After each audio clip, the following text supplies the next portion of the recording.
Bdiet bħala banda di San Filippo, illum laqda każin banda San Filip.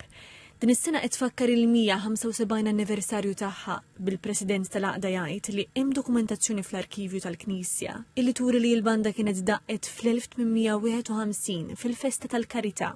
Ovvjament huwa achievement kbir dan għalina bħala banda għal poplu Żebbuġi u ukoll għal pajjiżna x'il-banet kif irriżulta matul iż-żmien kienu waħda mill-vuċijiet li ħolqu l-idjoma nazzjonali, l-idea li pajjiżna għandu jkun nazzjon ukoll.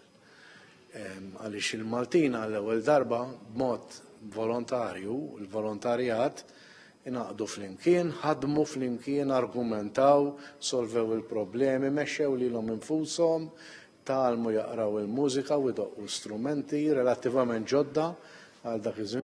Fost l-ikbar teżori tal-Aqda hemm l-arkivju storiku tagħha. L-arkivista tal-banda l-Kavallier John Gafà ilu joħsib dan il-wirt għal dawn l-aħħar 30 sena.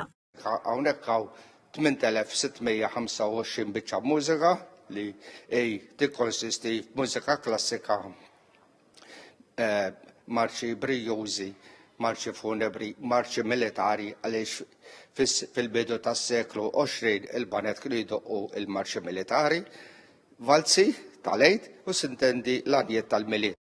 Bħala parti miċ-ċelebrazzjonijiet tal-175 anniversarju, ġie inawgurat ukoll spazju mużikali ġdid fis-sede tal-Aqda permezz ta' investiment ta' 20,000 euro finanzjat mill-iskema ta' proġetti tal-Aqdiet Volontarji tal-Kunsill Malti għas-settur tal-volontarjat. Il-Ministru għall-Inklużjoni u l-Volontarjat Giulia Farrugia qalet li dan il-proġett juri l-impenn kontinwu tal-Gvern lejn il-volontarjat u li naqdiet li jinvestu fiż-żgħażagħ u l-komunità.